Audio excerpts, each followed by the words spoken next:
आज हम बात करने वाले हैं एक ऐसी किताब की जो आपको भीतर तक झकझोर देगी। Can't hurt me by David Goggins.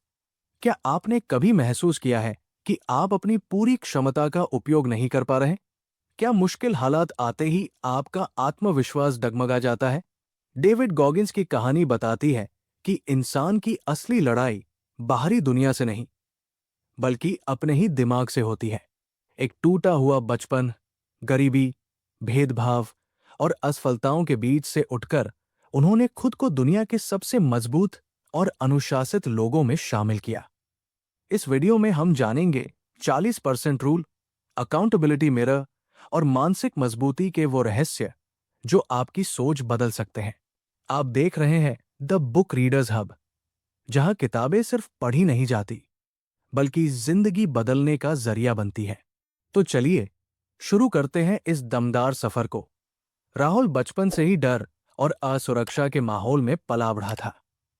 उसके घर में अक्सर झगड़े होते, आर्थिक तंगी रहती और स्कूल में भी उसे तानों का सामना करना पड़ता। कई बार उसे लगता था कि उसकी किस्मत पहले से ही लिखी जा चुकी है, वो बस एक आंकड़ा बनकर रह जाएगा। जैसे समाज अक्सर कहता है कि ऐसे हालातों में पलने वाले बच्चे आगे नहीं बढ़ पाते। एक दिन स्कूल से लौटते समय राहुल ने आईने में खुद को देखा। उसकी आंखों में निराशा थी, लेकिन कहीं न कहीं एक चिंगारी भी छिपी थी। उसी रात उसने फैसला किया कि वो अपनी परिस्थितियों को अपनी पहचान नहीं बनने देगा। उसने समझ लिया कि अगर वो खुद को बेचारा मानता रहेगा, तो सच में वही बन जाएगा। धीरे धीरे राहुल ने अपनी कमजोरियों का सामना करना शुरू किया। पढ़ाई में वो औसत था, शरीर से भी कमजोर था और आत्मविश्वास लगभग शून्य था। लेकिन उसने ठान लिया कि वो रोज थोड़ा थोड़ा बेहतर बनेगा। उसने सुबह जल्दी उठना शुरू किया, दौड़ लगाना शुरू किया और अपनी गलतियों को नोटबुक में लिखकर उन्हें सुधारने का प्रयास किया।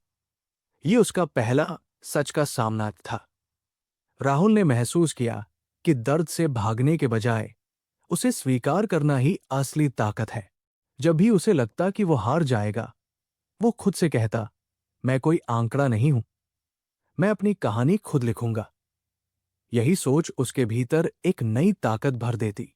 ये अध्याय हमें सिखाता है कि चाहे हालात कितने भी खराब क्यों न हो, इंसान के पास हमेशा एक विकल्प होता है।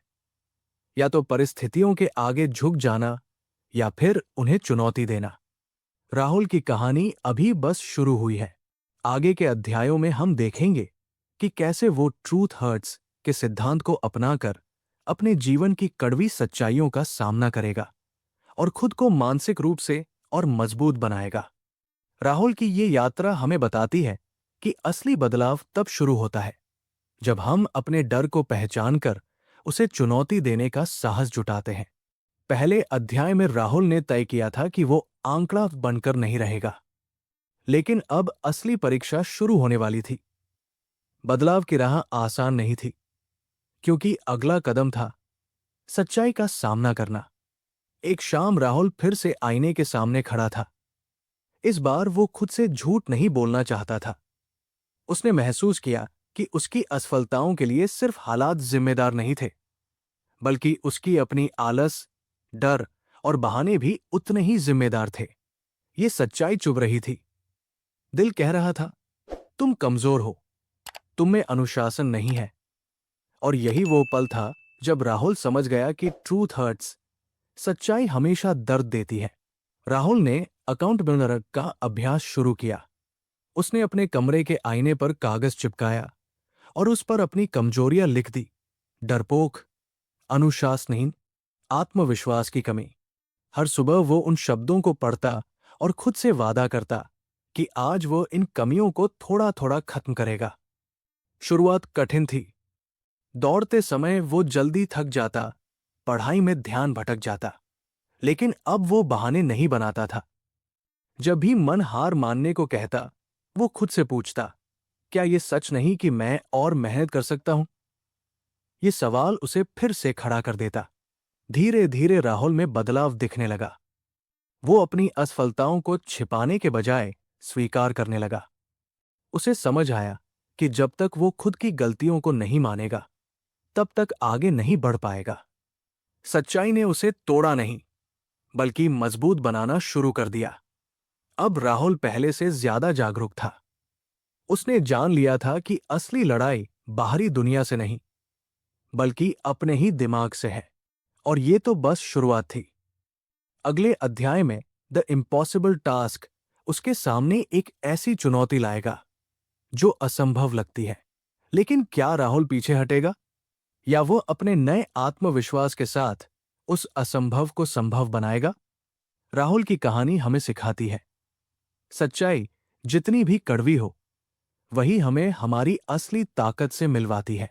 राहुल ने ट्रूथ हर्ट्स के बाद अपनी कमजोरियों को स्वीकार तो कर लिया था, लेकिन अब जिंदगी ने उसके सामने एक ऐसी चुनौती खड़ी कर दी जो लगभग असंभव लग रही थी।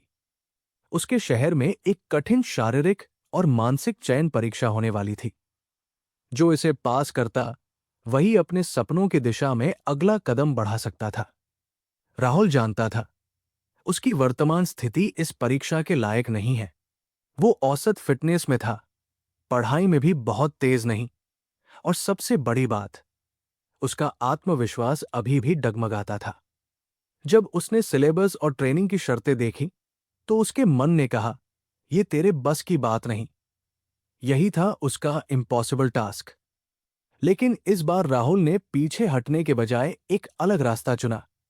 उसने अपने डर को कागज पर लिखा और उसे छोटे छोटे हिस्सों में बांट दिया। 10 किलोमीटर की दौड़ असंभव लगती थी, तो उसने 2 किलोमीटर से शुरुआत की। 100 पुशअप्स कठिन थे, तो 20 से शुरू किया। पढ़ाई का भारी सिलेबस डराता था, तो रोज 2 घंटे का सख्त नियम बना लिया। शुरुआत में शरीर टूटता था, दिमाग थक जाता था। कई बार रात में वह सोचता, क्यों कर रहा हूं ये सब? लेकिन फिर उसे अपने आईने पर लिखे शब्द याद आते। वो अब खुद से झूठ नहीं बोल सकता था। उसने समझ लिया था कि असंभव दिखने वाली चीजें दरअसल हमारी सीमित सोच का परिणाम होती हैं। दिन बीतते गए, राहुल धीरे धीरे मजबूत होता गया। उसकी सांसें अब पहले से लंबी दौड़ में साथ देती। पढ़ाई में उसका फोकस बढ़ गया। सबसे बड़ा बदलाव ये था कि अब वो कठिन कामों से भागता नहीं था। उसने सीखा कि असंभव कार्य को पूरा करने का एक ही तरीका है, उसे छोटे छोटे हिस्सों में तोड़कर लगातार मेहनत करना। परीक्षा का दिन नजदीक था। राहुल जानता था कि परिणाम कुछ भी हो, लेकिन उसने अपने डर को हरा दिया है। यही उसकी असली जीत थी। अब आगे टेकिंग सोल्स अध्याय में राहुल सीखेगा कि सिर्फ खुद को हराना काफी नहीं, बल्कि अपनी सीमाओं से आगे निकलकर कैसे मानसिक बढ़त हासिल की जाती है। उसकी यात्रा अभी और कठिन होने वाली है, लेकिन अब वो पहले वाला राहुल नहीं रहा। द इम्पॉसिबल टास्क की तैयारी ने राहुल को बदलना शुरू कर दिया था, लेकिन अब वो एक नए स्तर पर पहुंच चुका था। परीक्षा का दिन आ गया था। मैदान में सैकड़ों उम्मीदवार खड़े थे, सब मजबूत, आत्मविश्वासी और तैयार। राहुल के मन में हल्की घबराहट थी, पर इस बार वो डर से भाग नहीं रहा था। पहली चुनौती शुरू हुई, लंबी दौड़। कुछ ही किलोमीटर बाद कई लोग थककर पीछे हटने लगे। राहुल का शरीर भी जवाब देने लगा। लेकिन तभी उसे याद आया कि असली लड़ाई दूसरों से नहीं, खुद से है। उसने अपने भीतर की आवाज को दबाया जो कह रही थी, बस कर, अब नहीं होगा। उसने कदम तेज किए। यहीं से शुरू हुआ उसका टेकिंग सोल्स का अनुभव। राहुल ने समझा कि जब आप दर्द में भी मुस्कुराते हैं, जब थकान के बावजूद हार नहीं मानते, तो आप सामने वाले के मनोबल को तोड़ देते हैं। वो दौड़ते समय सीधा आगे देखता, चेहरे पर दृढ़ता रखता। जो लोग उसे कमजोर समझ रहे थे, अब हैरान थे कि ये लड़का रुक क्यों नहीं रहा। अगली परीक्षा और कठिन थी, मानसिक सहनशक्ति की। कई घंटों की थकावट, कम नींद और लगातार दबाव। राहुल का दिमाग हार मानने के बहाने ढूंढ रहा था, लेकिन इस बार उसने अपने दर्द को हथियार बना लिया। उसने खुद से कहा, अगर मैं अब नहीं रुका, तो यही मेरी जीत होगी। धीरे धीरे राहुल ने महसूस किया कि उसकी असली ताकत उसकी मानसिकता है। उसने सीखा कि जब आप कठिन समय में भी मजबूत बने रहते हैं तो आप सिर्फ जीतते नहीं बल्कि दूसरों की सीमाओं को भी चुनौती देते हैं। यही है टेकिंग सोल्स, अपने साहस और धैर्य से हालात और प्रतिस्पर्धियों पर मानसिक बढ़त बनाना। दिन के अंत में राहुल थका हुआ था, लेकिन उसके अंदर एक नई आग जल रही थी। उसने जाना कि जीत सिर्फ ट्रॉफी की नहीं होती, बल्कि उस मानसिक बढ़त की होती है जो आप खुद पर हासिल करते हैं। अब उसकी यात्रा आर्मोद माइंड की ओर बढ़ रही है, जहां वो अपने मन को इतना मजबूत बनाएगा कि कोई भी कठिनाई उसे हिला न सके। राहुल की कहानी अब और भी गहरी होने वाली है। टेकिंग सोल्स के अनुभव ने राहुल को ये सिखा दिया था कि दर्द में भी मुस्कुराया जा सकता है, लेकिन वो समझ चुका था कि असली ताकत शरीर में नहीं, दिमाग में होती है। अगर मन कमजोर है तो मजबूत शरीर भी ज्यादा देर तक साथ नहीं देता। इसलिए अब उसका अगला लक्ष्य था अपना आर्मोद माइंड बनाना। परीक्षा के बाद भी राहुल ने अपनी ट्रेनिंग नहीं रोकी। अब वो सिर्फ शारीरिक अभ्यास नहीं करता था, बल्कि मानसिक अभ्यास भी करने लगा। वो जानबूझकर कठिन परिस्थितियां चुनता, सुबह की ठंडी हवा में दौड़ना, कम आराम में पढ़ाई करना और खुद को असुविधा में रखना। उसका मानना था कि अगर दिमाग असुविधा का आदी हो जाएगा तो असली मुश्किलें उसे नहीं तोड़ पाएंगी। एक दिन अभ्यास के दौरान उसका पैर हल्का सा मुड़ गया। दर्द तेज था। पुराना राहुल शायद यही सोचकर रुक जाता कि अब आराम करना चाहिए, लेकिन अब उसका मन कवच की तरह मजबूत हो चुका था। उसने समझदारी से इलाज किया, पर हार नहीं मानी। उसने अपने दर्द को कमजोरी नहीं बनने दिया। राहुल ने अपने पिछले संघर्षों को याद किया, बचपन की परेशानियां, ट्रूथ हर्ट्स का आईना, इम्पॉसिबल टास्क की तैयारी और टेकिंग सोल्स का अनुभव। उसने महसूस किया कि हर कठिनाई ने उसके मन पर एक परत चढ़ाई है। यही परतें मिलकर उसका आर्मोद माइंड बना रही है। अब जब भी कोई नकारात्मक विचार आता, वो उसे पहचान लेता और तुरंत सकारात्मक कार्रवाई में बदल देता। अगर दिमाग कहता तू नहीं कर पाएगा, तो वो एक अतिरिक्त अभ्यास कर देता। अगर थकान कहती बस कर, तो वो 5 मिनट और मेहनत करता। उसने अपने मन को आदेश देना सीख लिया था। राहुल अब जान चुका था कि जिंदगी में असली जीत ट्रॉफी या परिणाम नहीं, बल्कि वो मानसिक कवच है जो हमें हर हाल में खड़ा रखता है। उसका आत्मविश्वास अब बाहरी परिस्थितियों पर निर्भर नहीं था। लेकिन यात्रा यही खत्म नहीं होती। आगे it's not about a trophy अध्याय में राहुल सीखेगा कि असली सफलता किसी इनाम में नहीं, बल्कि उस व्यक्ति में छिपी होती है जो हम इस सफर में बनते हैं। राहुल का बदलाव अब और गहरा होने वाला है। आर्मोद माइंड बनाने के बाद राहुल पहले से कहीं ज्यादा मजबूत महसूस कर रहा था। परीक्षा के परिणाम आने वाले थे। उसके दोस्त और परिवार सभी उम्मीद लगाए बैठे थे कि इस बार राहुल जरूर जीतकर कोई बड़ी ट्रॉफी या पद हासिल करेगा। लेकिन राहुल के अंदर कुछ बदल चुका था। परिणाम घोषित हुए। राहुल चयनित तो हुआ, लेकिन शीर्ष स्थान पर नहीं था। कुछ पल के लिए मन में हल्की निराशा आई। उसने सोचा, इतनी मेहनत के बाद भी मैं नंबर 1 क्यों नहीं? लेकिन फिर उसने खुद को रोका। उसे याद आया कि उसकी असली लड़ाई ट्रॉफी जीतने की नहीं थी, बल्कि खुद को हराने की थी। राहुल ने पीछे मुड़कर अपनी यात्रा देखी। वो लड़का जो कभी खुद को आंकड़ा मानता था, आज कठिन परीक्षाओं को पार कर चुका था। जिसने ट्रूथ हर्ट्स में अपनी कमियों को स्वीकार किया, इम्पॉसिबल टास्क में असंभव को चुनौती दी, टेकिंग सोल्स में दर्द को हथियार बनाया और आर्मोद माइंड से अपने मन को कवच दिया। क्या ये किसी ट्रॉफी से कम था? उसे समझ आया कि ट्रॉफी केवल एक प्रतीक है। असली जीत उस इंसान में है जो हम इस प्रक्रिया में बनते हैं। अगर वो सिर्फ पुरस्कार के पीछे भागता तो शायद परिणाम देखकर टूट जाता। लेकिन अब उसका आत्मविश्वास बाहरी मान्यता पर निर्भर नहीं था। राहुल ने अपने अंदर एक नया लक्ष्य तय किया, हर दिन खुद का बेहतर संस्करण बनना। उसने जाना कि सफलता का असली अर्थ है निरंतर विकास। अगर वो हर चुनौती के बाद मजबूत हो रहा है, तो वही उसकी असली ट्रॉफी है। उसने अपने दोस्तों से कहा, मैं ट्रॉफी से नहीं, अपनी प्रगति से खुश हूं। ये सुनकर सब हैरान थे, लेकिन राहुल के चेहरे पर सच्ची शांति थी। अब वो तुलना की दौड़ में नहीं था। लेकिन ये यात्रा अभी खत्म नहीं हुई। आगे द मोस्ट पावरफुल वेपन अध्याय में राहुल सीखेगा कि उसका सबसे बड़ा हथियार क्या है। वो ताकत जो किसी भी परिस्थिति में उसे आगे बढ़ाती रहेगी। उसकी कहानी अब एक नए मोड़ पर पहुंचने वाली है। ट्रॉफी से ऊपर उठने के बाद राहुल के भीतर एक अजीब सी शांति आ गई थी। अब वो दूसरों से आगे निकलने के बजाय खुद को हर दिन बेहतर बनाने पर ध्यान दे रहा था। लेकिन उसकी यात्रा का अगला अध्याय उसे एक और गहरी सच्चाई सिखाने वाला था। उसका सबसे शक्तिशाली हथियार क्या है? एक दिन ट्रेनिंग के दौरान अचानक मौसम खराब हो गया। तेज बारिश, कीचड़ और ठंडी हवा ने माहौल को कठिन बना दिया। कई साथी अभ्यास छोड़कर चले गए। राहुल के मन में भी विचार आया, आज छोड़ देते हैं।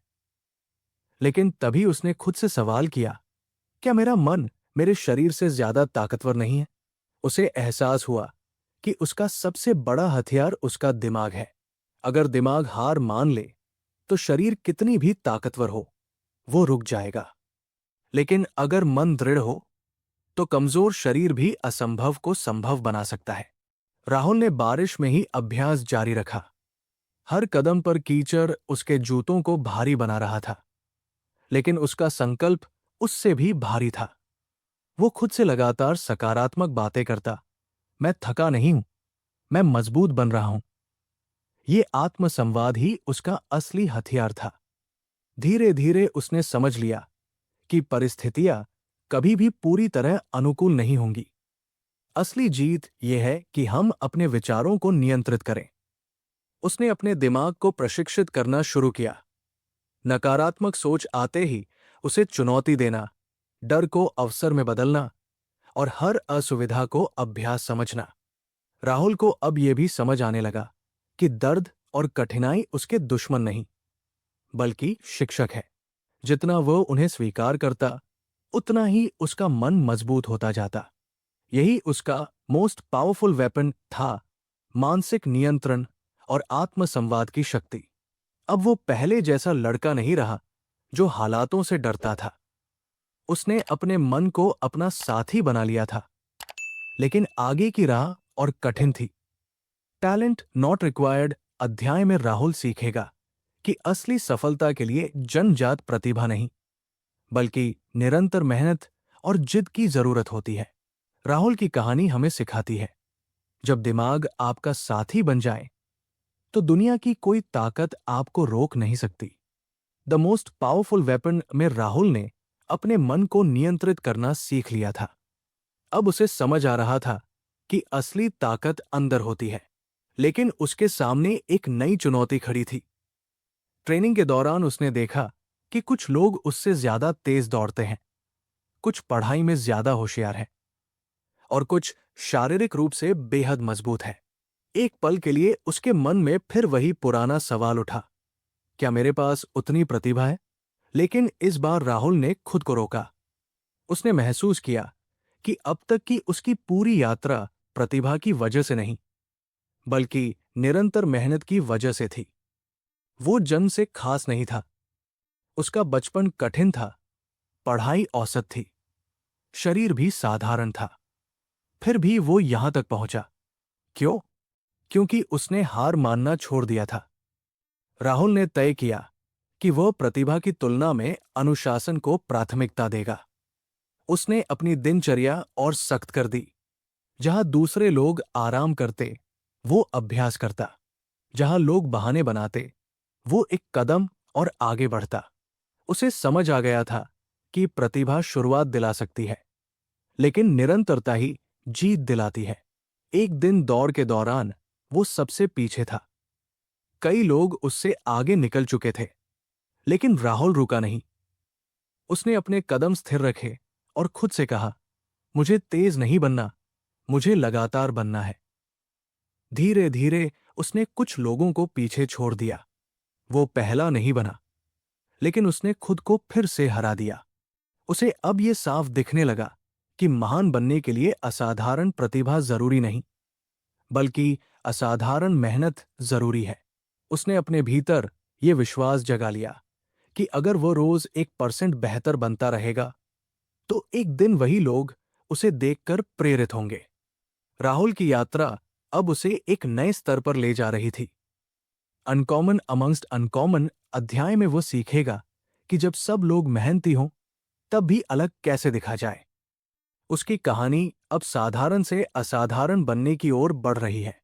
राहुल ने समझ लिया था, सफलता का दरवाजा प्रतिभा से नहीं, बल्कि लगातार प्रयास से खुलता है।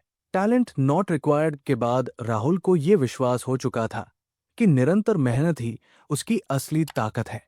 लेकिन अब वो ऐसे माहौल में था जहां हर व्यक्ति मेहनती, अनुशासित और लक्ष्य के प्रति समर्पित था। यहां साधारण मेहनत काफी नहीं थी। यहां अलग दिखने के लिए उसे असाधारण बनना था। अनकॉमन अमंगस्ट अनकॉमन ट्रेनिंग और भी कठिन हो चुकी थी। हर सुबह सूरज निकलने से पहले मैदान में सैकड़ों लोग पसीना बहा रहे थे। राहुल ने महसूस किया कि अब सब लोग वही कर रहे हैं जो वो कर रहा था। जल्दी उठना, कड़ी मेहनत, दर्द सहना। तो फिर वो खुद को कैसे अलग बनाए? एक रात उसने अपने सफर को याद किया। I should have been a statistic से लेकर अब तक। उसने समझा कि उसकी ताकत सिर्फ मेहनत में नहीं, बल्कि कठिन समय में भी स्थिर रहने में है। उसने तय किया कि जब बाकी लोग थक कर रुकेंगे, वो थोड़ा और आगे बढ़ेगा। जब सब संतुष्ट होंगे, वो एक कदम और उठाएगा। अगले दिन एक लंबी और कठिन दौड़ थी। आधे रास्ते में कई मजबूत उम्मीदवार भी धीमे पड़ने लगे। राहुल का शरीर भी जवाब दे रहा था, लेकिन उसने अपने आर्मोर्ड माइंड और मोस्ट पावरफुल वेपन को याद किया। उसने अपनी गति बढ़ा दी। उसके चेहरे पर दर्द था, लेकिन आंखों में दृढ़ता। लोग उसे देखकर चौंक गए। वे जानते थे कि राहुल जन्मजात प्रतिभाशाली नहीं था, लेकिन उसकी जिद उसे अलग बना रही थी। वो सिर्फ अच्छा नहीं बनना चाहता था, वो सर्वश्रेष्ठ बनना चाहता था, उन लोगों के बीच जो पहले से ही श्रेष्ठ थे। दिन के अंत में राहुल ने समझ लिया कि अलग बनने के लिए अतिरिक्त प्रयास करना पड़ता है। जब सब लोग 100% दे रहे हों, तब आपको 101% देना होता है। यही है अनकॉमन अमंगस्ट अनकॉमन। लेकिन यात्रा अभी पूरी नहीं हुई थी। आगे द एम्पावरमेंट ऑफ फेलियर में राहुल सीखेगा कि असफलता भी शक्ति का स्रोत हो सकती है। अब उसकी कहानी उस मोड़ पर पहुंच रही थी जहां हार भी उसे और मजबूत बनाएगी। राहुल अब साधारण लड़का नहीं था। वो उन लोगों में शामिल हो चुका था जो खुद को हर दिन अपनी सीमाओं से आगे धकेलते हैं। अनकॉमन अमंगस्ट अनकॉमन्स के बाद राहुल को लगने लगा था कि अब वो लगभग अजेय है। उसने खुद को हर दिन अपनी सीमाओं से आगे धकेला था, लेकिन जिंदगी ने उसे एक ऐसा सबक सिखाने का फैसला किया जिसने उसकी सोच को और गहरा बना दिया। एक महत्वपूर्ण चयन प्रक्रिया में, जहां वो पूरे आत्मविश्वास के साथ पहुंचा था, राहुल असफल हो गया। परिणाम सुनते ही उसका दिल जैसे बैठ गया। इतनी मेहनत, इतना त्याग, और फिर भी हार। एक पल के लिए उसका पुराना डर वापस लौट आया। क्या मैं सच में उतना अच्छा नहीं हूं? लेकिन इस बार राहुल पहले जैसा नहीं था। उसने खुद को कमरे में बंद नहीं किया, नहीं बहाने बनाए। उसने वही किया जो उसने ट्रूथ हर्ट्स में सीखा था, सच्चाई का सामना। उसने अपनी कमियों को फिर से कागज पर लिखा। कहाँ चूका, कहाँ बेहतर हो सकता था। उसे समझ आया कि असफलता कोई दुश्मन नहीं, बल्कि एक शिक्षक है। अगर वो जीत जाता, तो शायद उसे अपनी कमजोरियों का पता ही नहीं चलता। ये हार उसे दिखा रही थी कि अभी भी उसके अंदर सुधार की गुंजाइश है। राहुल ने इस असफलता को अपनी ऊर्जा बना लिया। उसने अपने अभ्यास को और सटीक किया, अपनी रणनीति बदली और खुद को मानसिक रूप से और मजबूत किया। अब वो असफलता से डरता नहीं था। वो जान चुका था कि हर हार उसे अगले स्तर के लिए तैयार कर रही है। धीरे धीरे उसके अंदर एक नया आत्मविश्वास जन्म लेने लगा। ऐसा आत्मविश्वास जो जीत पर नहीं, बल्कि सीखने की क्षमता पर आधारित था। उसने महसूस किया कि असफलता ने उसे तोड़ा नहीं, बल्कि तराशा है। अब उसकी यात्रा अंतिम अध्याय व्हाट इफ की ओर बढ़ रही है, जहां राहुल खुद से पूछेगा, अगर मैं अपनी सीमाओं को पूरी तरह तोड़ दूं तो मैं क्या बन सकता हूं। राहुल की कहानी हमें सिखाती है कि असफलता अंत नहीं है। सही नजरिए से देखो तो वही आपकी सबसे बड़ी ताकत बन सकती है। द एम्पावरमेंट ऑफ फेलियर के बाद राहुल के अंदर एक गहरी शांति आ चुकी थी। अब वो असफलता से डरता नहीं था, बल्कि उसे एक सीढ़ी की तरह इस्तेमाल करता था। लेकिन उसकी यात्रा का अंतिम अध्याय अभी बाकी था। व्हाट इफ एक शाम राहुल अकेले मैदान में बैठा था। सूरज ढल रहा था और ठंडी हवा उसके चेहरे को छू रही थी। उसने अपने पूरे सफर को याद किया। वो लड़का जो खुद को एक आंकड़ा मानता था, जिसने ट्रूथ हर्ट्स में सच्चाई का सामना किया, इम्पॉसिबल टास्क को चुनौती दी, टेकिंग सोल्स में मानसिक बढ़त पाई, आर्मोर्ड माइंड बनाया, ट्रॉफी से ऊपर उठना सीखा, अपने दिमाग को हथियार बनाया, प्रतिभा से ज्यादा मेहनत को महत्व दिया, असाधारण लोगों के बीच खुद को अलग साबित किया और असफलता को अपनी ताकत में बदला। अब उसके मन में एक नया सवाल उठ रहा था, अगर मैं अपनी असली क्षमता का 100% इस्तेमाल करूं तो क्या होगा। व्हाट इफ मैं अपने डर को पूरी तरह खत्म कर दूं। व्हाट इफ मैं हर दिन खुद को और आगे धकेलता रहूं। व्हाट इफ मेरी सीमाएं वास्तव में मौजूद ही न हो। राहुल ने समझ लिया कि इंसान अक्सर अपनी संभावनाओं का सिर्फ एक हिस्सा ही जीता है। असली जीत किसी एक परीक्षा, ट्रॉफी या परिणाम में नहीं, बल्कि उस निरंतर खोज में है, मैं और क्या कर सकता हूं। उसने अपने लिए एक नया नियम बना लिया। हर बार जब उसे लगे कि वो अपनी सीमा पर पहुंच गया है, वो खुद से पूछेगा व्हाट इफ, और एक कदम और आगे बढ़ेगा। यही सवाल उसे हमेशा औसत से ऊपर उठाएगा। अब राहुल की कहानी किसी एक लक्ष्य तक सीमित नहीं थी। ये एक मानसिकता बन चुकी थी, खुद को लगातार चुनौती देने की मानसिकता। उसने समझ लिया था कि दर्द, असफलता, थकान, ये सब अस्थायी है, लेकिन उसकी इच्छा शक्ति स्थायी है। राहुल अब वही लड़का नहीं था जो हालातों से डरता था। वो अपनी कहानी खुद लिख रहा था, और उसकी कहानी हमें सिखाती है, जब हम खुद से व्हाट इफ पूछते हैं, तभी हम अपनी असली ताकत को पहचानते हैं। यही है कांट हर्ट मी की अंतिम सीख। आपकी सीमाएं वहीं तक हैं, जहां तक आप उन्हें मानते हैं। Thanks for watching the book readers hub. अगर ये वीडियो आपके लिए हेल्पफुल रही हो तो चैनल को लाइक करें और सब्सक्राइब कर लें। बेल आइकन जरूर दबाएं ताकि आप कोई भी नई वीडियो मिस न करें। Thank you for being a part of this learning family. See you in the next chapter. Keep reading, keep growing.